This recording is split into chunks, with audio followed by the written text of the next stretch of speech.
Delhi NCR की जमीन पिछले एक हफ्ते में 3 बार कांप चुकी है। आधा देश हिल चुका है। 2 बार नेपाल में आए भूकंप से, 1 बार पाकिस्तान में आए भूकंप से। इनकी तीव्रता यानी कि इंटेंसिटी भी कम नहीं रही है। अंदाज लगाया जा रहा है कि अभी कुछ और छोटे झटके भी लग सकते हैं। विज्ञान ने बहुत तरक्की कर ली है, लेकिन अब तक यह अनुमान लगाने में नाकाम रहा है कि भूकंप कब आ सकता है। तो लोगों के मन में कई तरीके के सवाल हैं, जैसे आखिर इतने भूकंप आ क्यों रहे हैं? क्या भूकंपों की सुनामी आने वाली है? क्या भविष्य में भयानक तबाही होगी? और दिल्ली एनसीआर क्या तबाह हो जाएगा? इन सवालों के जवाब हैं, लेकिन डरने की जरूरत नहीं। भारत में भूकंप कई बार आते हैं, लेकिन बहुत कम ऐसे होते हैं जो तबाही मचाते हैं। लेकिन जब भूकंप की वजह तबाही मचती है तो बहुत ज़्यादा नुकसान भी करती है। लेकिन क्या कारण है कि तमाम प्रयासों के बाद भी जहां हमारे वैज्ञानिक मौसम की भविष्यवाणी तो कर सकते हैं, लेकिन भूकंप की भविष्यवाणी करने में उन्हें अब भी सफलता नहीं मिली है। पृथ्वी की सतह पर कपा देने वाली हलचल का स्रोत पृथ्वी के नीचे पैदा हुई भूकंपीय गतिविधियां हैं। इन गतिविधियों के कारण और ऊर्जा बनती है और वो तरंगों के जरिए यानी कि वेव्स कहती है, जिनको हम सिस्मिक वेव्स कहते हैं, उनके जरिए पृथ्वी की सतह तक पहुंचती हैं और इन्हीं से पृथ्वी के ऊपरी परत, जो बहुत सी छोटी प्लेटों से मिलकर बनी है, उनमें कंपन होता है। क्योंकि आज से करोड़ों साल बाद सभी महाद्वीप मिलने वाले हैं, इस बात की संभावना पूरी है। अब दो चीज़ें जब आपस में मिलती हैं या टकराती हैं तो नुकसान तो होता ही है, कम से कम जियोग्राफिकल यानी भौगोलिक तौर पर। पाकिस्तान से लेकर भारत के उत्तर पूर्व के राज्यों तक हिमालय की पूरी बेल्ट में भूकंप का आना सामान्य घटना है। पूरा भारत इंडियन टेक्टोनिक प्लेट पर टिका है, जो यूरेशियन और तिब्बतन प्लेट की तरफ खिसक रहा है। इसे ऐसे समझिए, मैं आपको लगातार आगे की ओर धकेल रहा हूँ, लेकिन आपके आगे दीवार है, आप कहीं जा नहीं सकते। ऐसे में मेरे धकेलने से आपके शरीर में ऊर्जा यानी कि एनर्जी स्टोर हो रही है। इससे आपको दर्द होगा, उलझन होगी। ये सभी प्रतिक्रियाएं ऊर्जा स्टोर करने से होती हैं। आप इसे रिलीज करने के लिए रिएक्ट करेंगे, झिड़केंगे, गुर्राएंगे, पलटकर धक्का देंगे। इस प्रकार के हालात बने हुए हैं एशियाई देशों के नीचे मौजूद टेक्टोनिक प्लेट्स के अंदर। असल में इंडियन टेक्टोनिक प्लेट हर साल 15 से 20 मिलीमीटर की गति से तिब्बतन प्लेट की ओर बढ़ रही है। अब आप सोचिए कि जब इतना बड़ा जमीन का टुकड़ा किसी दूसरे बड़े टुकड़े को धकेलेगा तो कहीं ना कहीं तो ऊर्जा स्टोर होगी। तिब्बत की प्लेट खिसक नहीं पा रही है, इसलिए दोनों प्लेटों के बीच मौजूद ऊर्जा निकलती है। यह ऊर्जा छोटे छोटे भूकंपों के रूप में निकलती है, तो उसे घबराने की जरूरत नहीं है। जैसे आपको दीवार की ओर कोई धकेल रहा है, लेकिन आप रिएक्ट नहीं कर पा रहे हैं, सिर्फ गुर्रा रहे हैं या फिर हल्का हल्का शरीर को हिला रहे हैं। अगर ऐसे में आप खुद को जोर से धकेलते हैं या फिर आपको धकेलने वाले की तरफ चले जाते हैं या उसे झटकते हैं, तो ऊर्जा तेजी से निकलती है, यानी तिब्बत की प्लेट के आसपास स्टोर ऊर्जा तेजी से निकलती है, तो भयानक भूकंप आ सकता है। इंडियन प्लेट शहद की तरह धीरे धीरे आगे खिसक रही है और एक दिन ऐसे आएगा जब सारे महाद्वीप मिल जाएंगे। ये मिलकर एक सुपर कॉन्टिनेंट बना देंगे। हालांकि तब तक इंसानियत रहेगी या नहीं, ये नहीं कह सकते। हिमालयन रीजन में बहुत ज़्यादा एनर्जी स्टोर है। ये धीरे धीरे रिलीज होती रहे तो बेहतर है। एक साथ निकलेगी तो भयानक तबाही होगी, क्योंकि इतनी ऊर्जा को भारत, पाकिस्तान, चीन, नेपाल समेत कई एशियाई देशों की ऊपरी जमीन सह नहीं पाएगी। भूकंप कब आएंगे इसका पता कोई नहीं कर सकता, लेकिन हम अर्ली वार्निंग सिस्टम लगा सकते हैं, ताकि अगर कहीं भूकंप आया है तो हम लोगों को सही समय पर सुरक्षित स्थानों पर जाने की मोहलत दे सकें। हाल ही में आए नेपाल के भूकंपों की पहली लहर की सूचना हमें भूकंप आने के 30 सेकंड बाद ही मिल गई थी। इन भूकंपों की वजह तिब्बती प्लेट के इंडियन प्लेट्स को रजिस्ट करना है। अब दुनिया में कई ऐसे महाद्वीप हैं जो टेक्टोनिक प्लेटों में विभाजित है। अक्सर इनके नीचे जाकर वैज्ञानिक भूकंपों की स्टडी करते रहते हैं। अब अगर भूकंप की तीव्रता रिएक्टर पैमाने पर 5 से ज़्यादा है तो उसकी पहली लहर 10 मिनट में 500 किलोमीटर तक फैल जाती है।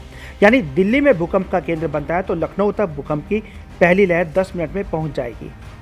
और ये जरूरी नहीं रिक्टर पैमाने पर उसकी तीव्रता 5 ही रहे, यह कम होती चली जाती है। हल्के झटके मध्य भारत के भोपाल तक महसूस किए जा सकते हैं। टेक्टोनिक प्लेटों के हिलने, टकराने, चढ़ाव ढलाव से लगातार प्लेटों के बीच में तनाव बनता है, ऊर्जा बनती है। अगर हल्के फुल्के भूकंप आते रहते हैं तो ये ऊर्जा रिलीज होती चली जाती है। ऐसे में बीच बीच में बड़े भूकंपों के आने की आशंका रहती है।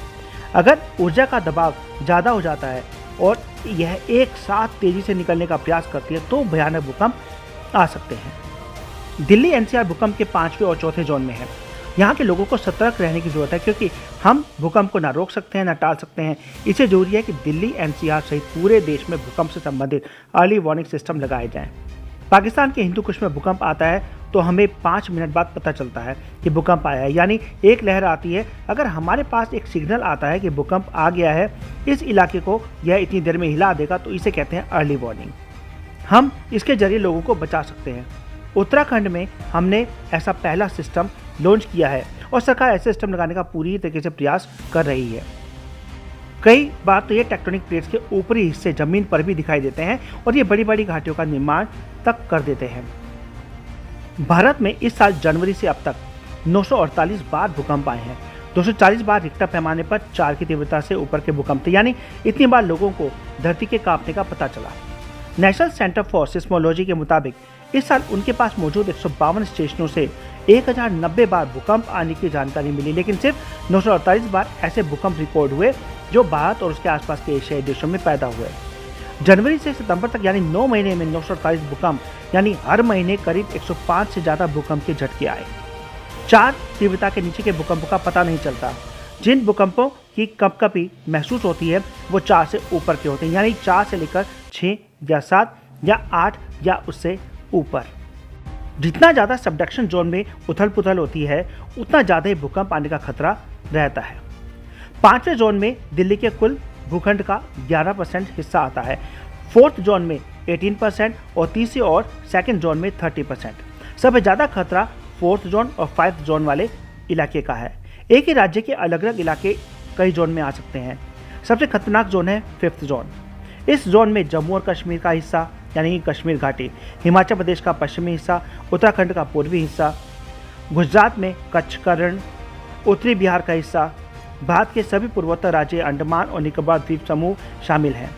4th जोन में जम्मू और कश्मीर के बाकी बचे हुए हिस्से, लद्दाख, हिमाचल प्रदेश और उत्तराखंड के बाकी बचे हुए हिस्से, हरियाणा के कुछ हिस्से, पंजाब के कुछ हिस्से, दिल्ली, सिक्किम, उत्तर प्रदेश के उत्तरी हिस्से, बिहार और पश्चिम बंगाल का छोटा हिस्सा, गुजरात, पश्चिमी तट के पास महाराष्ट्र का कुछ हिस्सा और पश्चिमी राजस्थान का छोटा हिस्सा इस जोन में आता है। तीसरे जोन में आता है केरल, गोवा, लक्षद्वीप समूह, उत्तर प्रदेश और हरियाणा का कुछ हिस्सा, गुजरात और पंजाब के बचे हुए हिस्से, पश्चिम बंगाल का कुछ इलाका, पश्चिमी राजस्थान, मध्य प्रदेश, बिहार का कुछ इलाका, झारखंड का उत्तरी हिस्सा और छत्तीसगढ़, महाराष्ट्र, उड़ीसा, आंध्र प्रदेश, तेलंगाना, तमिलनाडु और कर्नाटक का कुछ इलाका। और जोन 2 में आते हैं राजस्थान, हरियाणा, मध्य प्रदेश, महाराष्ट्र, उड़ीसा, आंध्र प्रदेश, तेलंगाना और तमिलनाडु का बचा हुआ हिस्सा। पहले जोन में कोई खतरा नहीं होता, इसलिए उसका जिक्र करना ही बेकार है। अमेरिका में भूकंप का अध्ययन करने वाला सेंटर कहता है कि हर साल 20,000 झटके लगते हैं, क्योंकि धरती के नीचे भारतीय प्लेट और यूरेशियन प्लेट के बीच में टकराव बढ़ रहा है और दुनिया भर में हर साल करीब 16 भूकंपी ऐसे आते हैं जो खतरनाक हो सकते हैं। भूकंप पर नजर रखने वाली अमेरिकी साइट USGS के मुताबिक 13 नवंबर से लेकर 40 नवंबर के शुरुआती घंटों तक करीब 44 भूकंप दुनिया भर में आए। इनमें सबसे ज़्यादा तीव्रता का भूकंप 6.1 जापान के आसपास था। वैसे जापान और फिजी के आसपास के इलाकों में भूकंप खूब आते हैं। दुनिया भर में रोज तकरीबन 55 भूकंप आते हैं, लेकिन इनमें से ज़्यादा हल्के ही होते हैं। इनकी तीव्रता 5 के आसपास होती है। रोज 3 से 4 भूकंप 6 से ज़्यादा तीव्रता के भी होते हैं। और हाल के सालों में भूकंप की संख्या बढ़ गई है। इसकी वजह यह भी है कि दुनिया भर में भूकंप को आंकने के संवेदनशील उपकरण बढ़ रहे हैं और वो कहीं ज़्यादा समय से भूकंप को आंक रहे हैं, लिहाजा इनकी संख्या भी बढ़ रही है।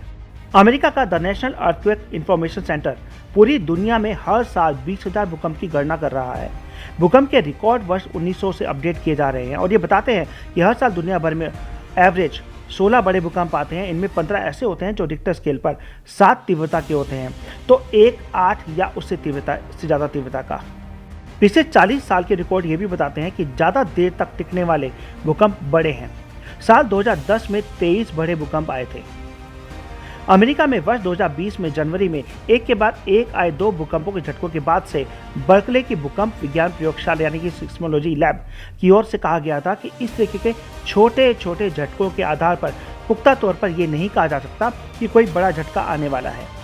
अब तक ऐसे छोटे छोटे झटकों की श्रृंखलाओं के बाद किसी बड़े झटके का कोई प्रमाणिक उदाहरण नहीं मिलता है। अगर भूकंप के ये छोटे छोटे झटके किसी फॉल्ट लाइन प्रेशर के कारण आ रहे हैं तो ये बड़े झटके की दस्तक माने जा सकते हैं। पूरी धरती पर कई फॉल्ट जोन है, इसका मतलब है कि धरती पर कई जगह प्लेट्स एक दूसरे से मिलती हैं। इन प्लेटों के आगे पीछे या ऊपर नीचे खिसकने पर ही भूकंप आता है। आखिर क्या होती है फॉल्ट लाइन? टेक्टोनिक प्लेट्स से जुड़ने वाली जगह को फॉल्ट लाइन कहा जाता है। प्लेट्स जहां जहां जुड़ी होती हैं वहां वहां टकराव ज़्यादा होता है और उन्हीं इलाकों में भूकंप ज़्यादा आता है। छोटे झटकों के बाद बड़े झटके के बारे में स्पष्ट तौर पर कुछ नहीं कहा जा सकता। अगर ये फॉल्ट लाइन प्रेशर की वजह से है तो कभी भी बड़ा झटका आ सकता है और सामान्य एडजस्टमेंट की स्थिति में लंबे समय तक ऐसी कोई घटना नहीं होगी। वहीं वैज्ञानिक एक और थ्योरी पर भी बात करते हैं। उनका मानना है कि छोटे छोटे झटके फॉल्ट लाइन प्रेशर को कम करने के लिए भी आ सकते हैं। इससे भूकंप के बड़े झटके आने की आशंका घट जाती है। हालांकि कुछ वैज्ञानिक इसे सिर्फ भ्रम मानते हैं। अमेरिका के भूवैज्ञानिक के मुताबिक हो सकता है कि ये बड़े भूकंप से पहले आने वाले छोटे झटके ही ऐसे ही झटके बड़े झटकों के बाद भी महसूस किए जाते हैं। हालांकि इस बारे में कोई भी अनुमान लगाना नामुमकिन है। भूकंप के हल्के झटके बड़े झटके के बाद के हालात से निपटने की तैयारी कर लेने का संकेत देते हैं। हल्के झटकों के बाद हफ्ते भर के अंदर उनमें थोड़ी ज़्यादा तीव्रता की भूकंप की 10% आशंका बनी रहती है। इन छोटे झटकों से घबराने की जरूरत नहीं है, लेकिन इनके बाद आपको अलर्ट हो जाना चाहिए। भूकंप आने का कारण जानने के लिए धरती की बनावट को समझना भी जरूरी है। धरती की बनावट को 4 हिस्सों inner core, outer core, metal और क्रस्ट में बांटा गया है। इनमें क्रस्ट धरती की सबसे ऊपरी परत होती है जो आंखों से दिखाई देती है। नदियाँ, समंदर, पर्वत, पहाड़, पठार सब इसी क्रस्ट का हिस्सा है। समंदर के नीचे की जमीन भी इसी क्रस्ट का हिस्सा है। टेक्टोनिक प्लेट थ्योरी के मुताबिक इस क्रस्ट में मौजूद प्लेट्स आपस में जुड़ी होती हैं। इन्हीं को टेक्टोनिक प्लेट्स कहा जाता है। संख्या में 1 दर्जन से ज़्यादा है। टेक्टोनिक प्लेट्स हिलती डुलती रहती हैं। अगर ये थोड़ा बहुत हिलती है तो किसी को पता नहीं चलता, लेकिन अगर ये ज़्यादा हिलती हैं तो भूकंप आता है। प्लेट्स के जुड़ने की जगह पर टकराव ज़्यादा होता है और इन्हीं इलाकों में भूकंप भी ज़्यादा आता है। ये प्लेट्स आमने सामने तो कभी ऊपर नीचे टकराती रहती हैं। कभी कभी ये प्लेट्स आड़ी तिरछे भी टकरा जाती हैं। भारतीय उपमहाद्वीप में विनाशकारी भूकंप आते रहते हैं और ऐसे ही गुजरात के कच्छ में 2001 में आए भूकंप में हजारों लोगों की जान गई थी। भारत हर साल करीब 47 मिलीमीटर खिसक रहा है। टेक्टोनिक प्लेट्स में टक्कर के कारण ही भारतीय उपमहाद्वीप में अक्सर भूकंप आते हैं। हालांकि भूजल में कमी से भी टेक्टोनिक प्लेट्स की गति धीमी हुई है। Thank you.